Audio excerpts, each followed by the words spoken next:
Bienvenue à In Studio, la promotion de l'Éternel et bien plus précisément les conditions pour la promotion. Avant d'aller plus loin, je voudrais qu'on prie un petit peu ensemble. Moi, je suis tellement heureux de pouvoir apporter avec vous ce message que Dieu est le Dieu qui veut promouvoir son peuple.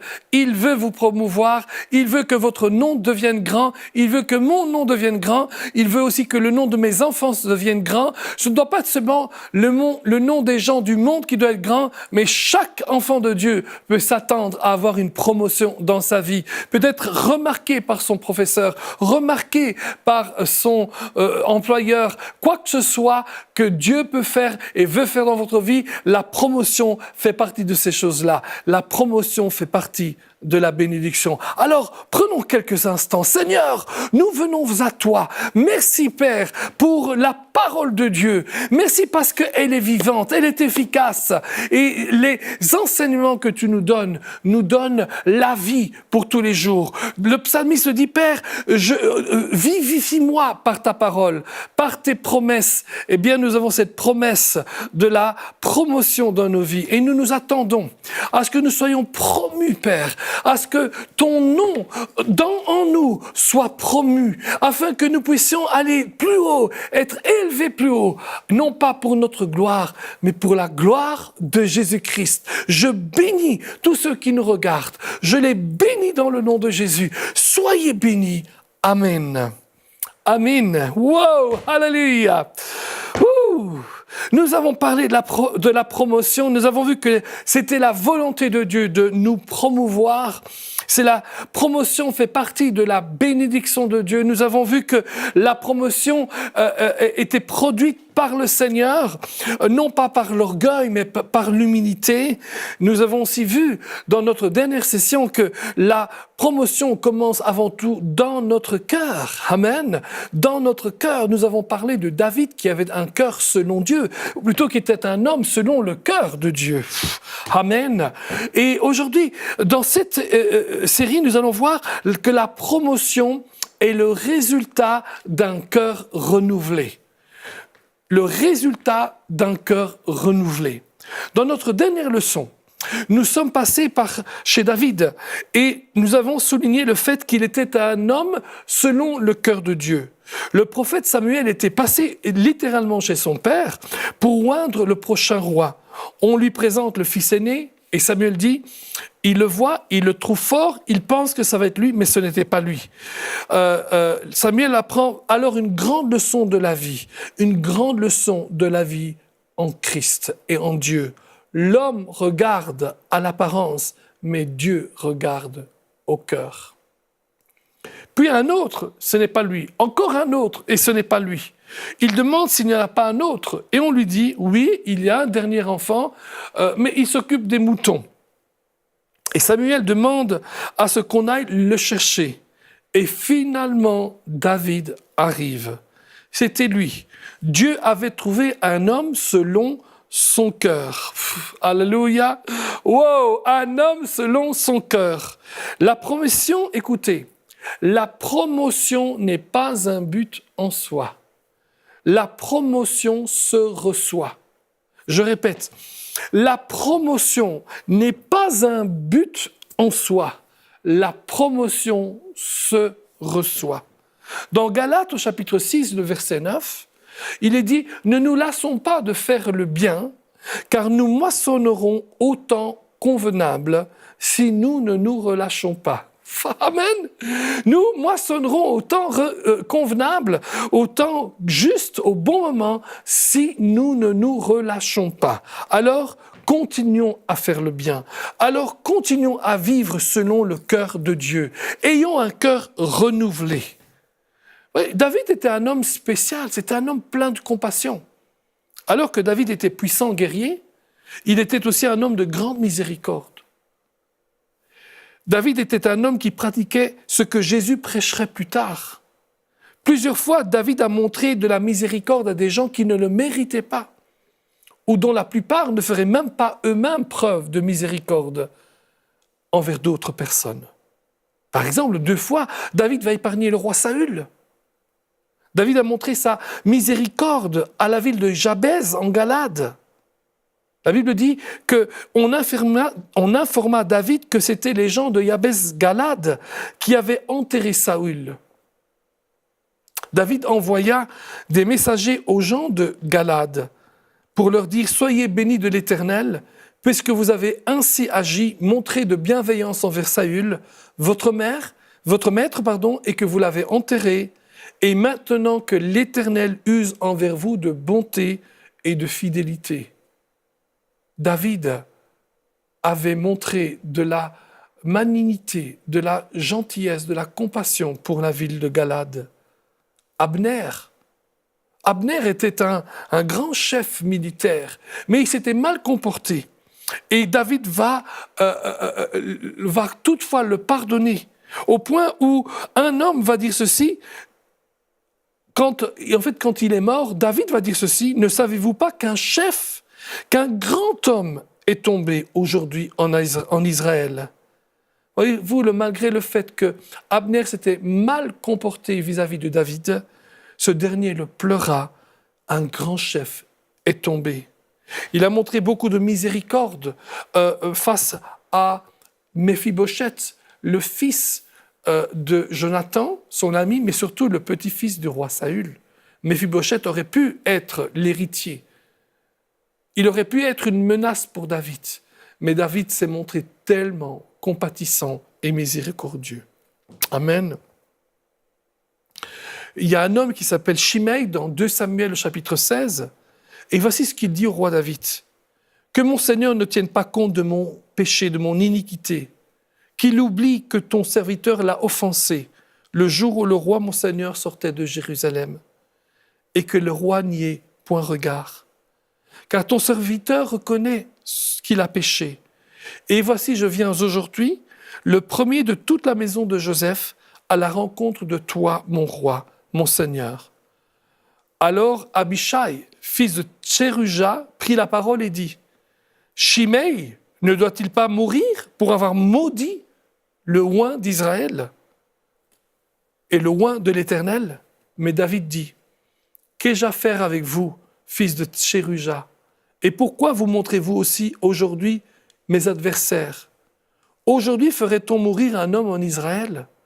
Ne sais-je donc pas que je règne aujourd'hui en Israël? » Et le roi dit à Shimei, « Tu ne mourras point. » Et le roi le lui jura. Amen. Et finalement, lorsque son fils Absalom se lève contre lui, se rebelle contre lui, David va se montrer tellement généreux, tellement magnanime. Le roi donna cet ordre à Joab, qui était comme un grand capitaine dans son armée, à Abishai et à Itaï, d'autres gens qui étaient de grands soldats. Pour l'amour de moi, doucement avec le jeune Absalom. Pour l'amour de moi, doucement avec le jeune Absalom. Et tout le monde l'entendit, l'ordre du roi à tous les chefs au sujet d'Absalom. Amen. Voyez-vous, la promotion vient d'un cœur qui est purifié. Un cœur qui sait qui suis-je moi pour ne pas pardonner alors que Dieu m'a tellement pardonné. Un cœur qui sait que je ne suis pas digne, mais c'est grâce à Jésus-Christ que je suis devenu digne. Un cœur qui sait, je ne peux pas le faire de moi-même, mais c'est Dieu qui me donne la force. Un cœur qui sait, sans Dieu, je ne suis rien.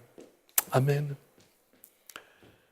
La promotion vient d'un cœur pur, d'un homme, dans le cœur d'un homme qui est un homme selon le cœur de Dieu. Voyez-vous, comme David, faites confiance à Dieu plutôt que de craindre les hommes. David avait appris à faire confiance à Dieu en tant que berger. Peu à peu, il avait pris de plus grands défis. Il était si protecteur de son troupeau que lorsque l'ours, le lion sont venus, il n'a pas hésité à défendre ses moutons et à tuer l'ours et à tuer le lion. Et ensuite, lorsqu'il arrive à manger à son frère et qu'il voit le grand géant Goliath et que toute l'armée d'Israël était contre lui, mais avait peur de lui et ne savait pas que faire, tremblait devant lui, lui est venu et il n'a pas eu peur d'affronter Goliath. Amen. Il n'a pas fait confiance aux hommes, il a fait confiance en Dieu. Le roi Saül lui demande et lui dit, « Tu ne peux pas aller te battre avec ce Philistin, car tu es un enfant.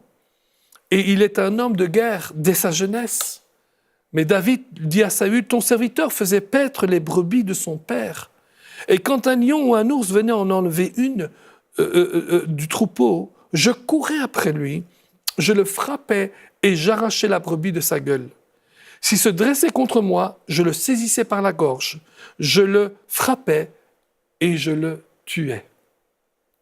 C'est ainsi que ton serviteur a terrassé le lion et l'ours. Et il en sera de même de ce Philistin, de cet incirconcis, comme de l'un d'eux, car il a insulté l'armée du Dieu vivant. » Saül, d'autre part, avait offert un sacrifice par crainte des hommes. Samuel était venu en retard et pour pallier à ce retard et par peur des hommes et en cédant à la pression de son peuple, Saül eut peur. Il eut peur d'être abandonné s'il n'allait rien faire. Alors il avait pris un sacrifice et il avait offert un sacrifice. Il n'avait pas fait confiance en l'homme de Dieu. Il n'avait même pas fait confiance en Dieu. Il craignait l'homme plus que Dieu. Et donc, il lui fit ce sacrifice. Plus tard, Saül a désobéi à Dieu à nouveau. Il prit le pillage des Amalécites, en partie par crainte de l'homme, au lieu de détruire tout comme Dieu le commandait. Et voici ce qu'il dit. 1 Samuel 15, 24. Alors Saül dit à Samuel, « J'ai péché car j'ai transgressé l'ordre de l'Éternel, et je n'ai pas obéi à tes paroles. Je craignais le peuple et j'ai écouté sa voix. » Waouh!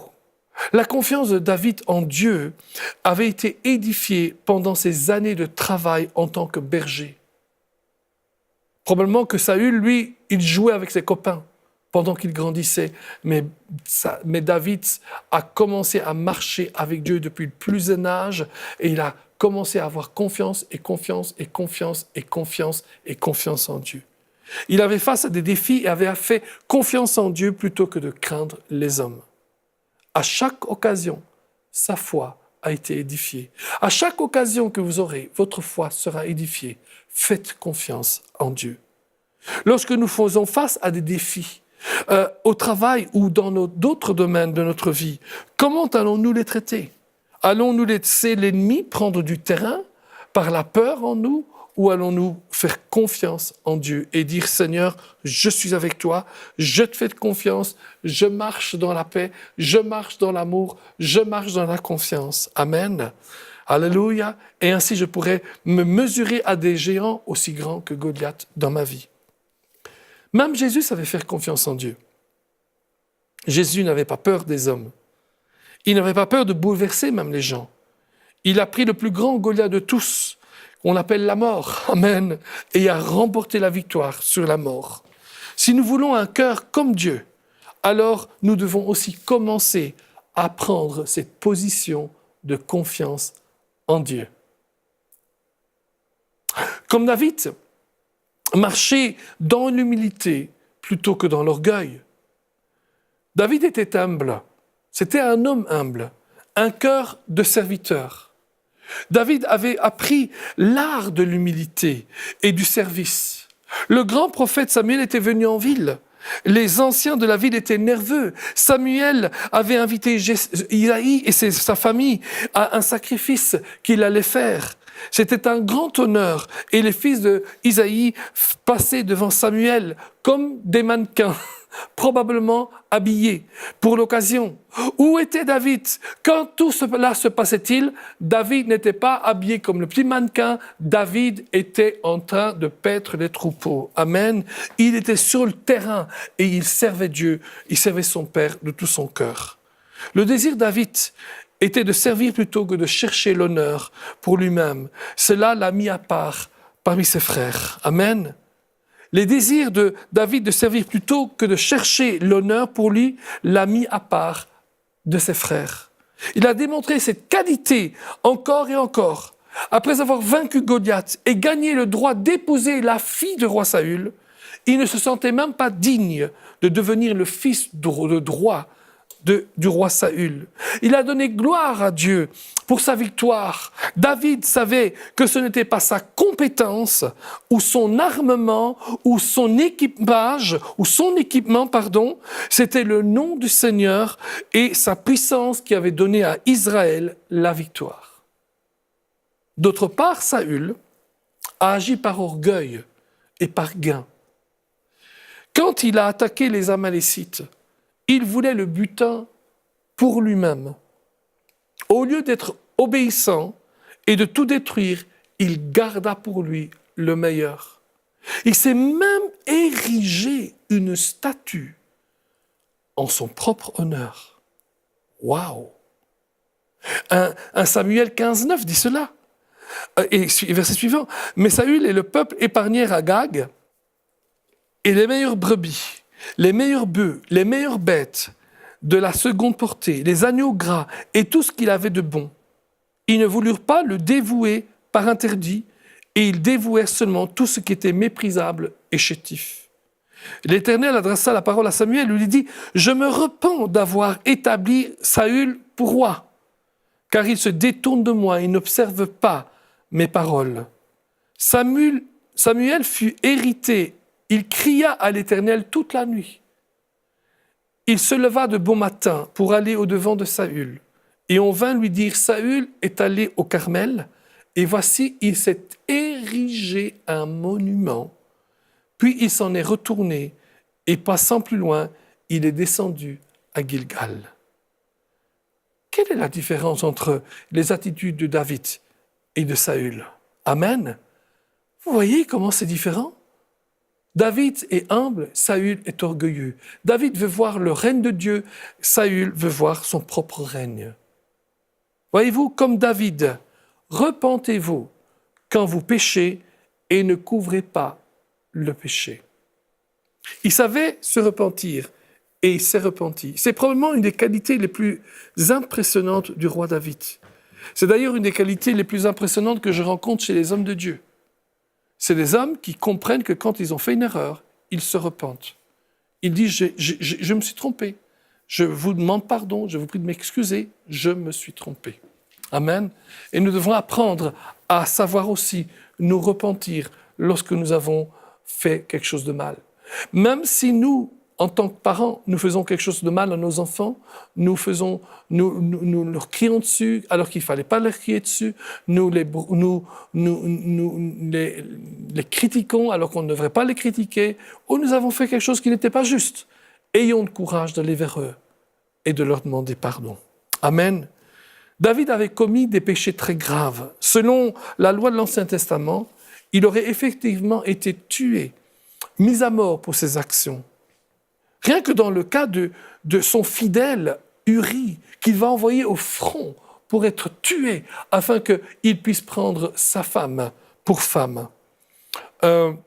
David, cependant, lorsqu'il est confronté par le prophète Nathan, qui va lui raconter une petite parabole pour lui montrer un petit peu, pour le préparer. Et quand David dit « Mais c'est pas possible, qui a fait cela ?»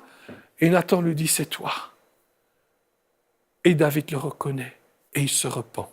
Il demande pardon. David était un homme qui savait les limites de l'être humain. Il savait qu'un être humain a ses propres batailles, a ses propres luttes, a ses propres limitations, a ses propres petits géants ou grands géants contre lesquels il doit se battre.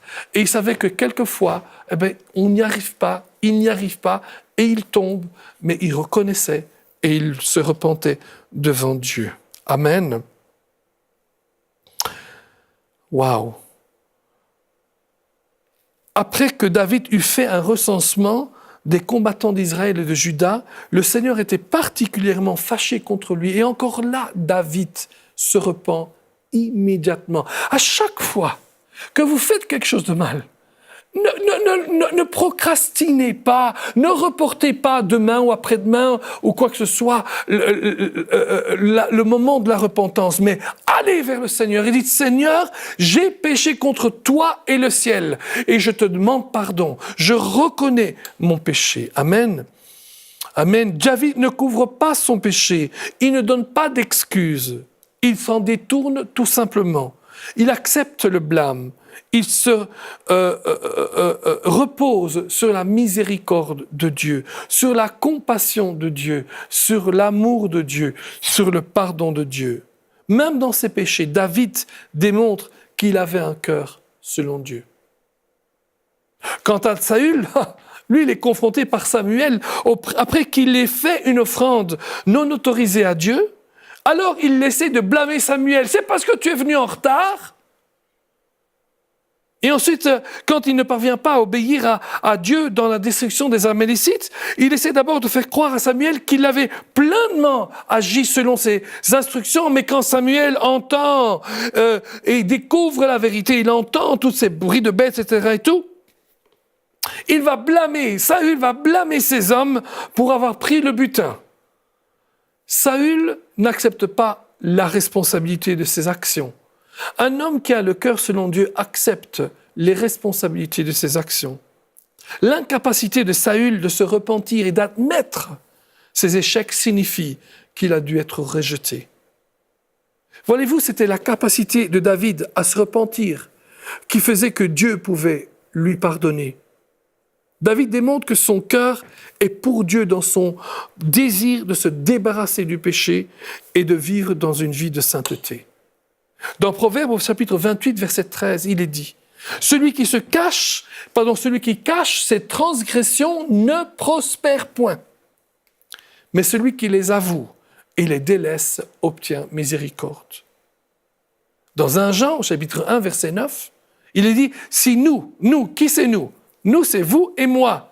C'est ceux qui sont nés de nouveau, ce sont les enfants de Dieu. » Comment je sais que ce sont les enfants de Dieu ? Parce qu'au verset 7, il dit « Si nous marchons dans la lumière, amen, nous sommes en communion avec Dieu, amen. Donc si nous marchons dans la lumière, nous sommes en communion avec Dieu, le sang de Jésus nous purifie de tout péché. » Ensuite il dit, et si nous péchons, amen, si nous confessons nos péchés, il est fidèle et juste pour nous les pardonner et pour nous purifier de toute iniquité. Enfin, une autre chose que l'on voit avec David, c'est que David savait choisir ses batailles, il savait quelle bataille il fallait combattre. Afin de protéger les brebis de son père, David s'est battu contre un ours et contre un lion. Il a soulevé les moutons et il a tué les prédateurs. David détourna sa colère de Nabal, même quand il pensait qu'il méritait d'être tué. David a refusé de toucher et de tuer Saül à 2 reprises, alors que Dieu l'avait carrément livré entre ses mains.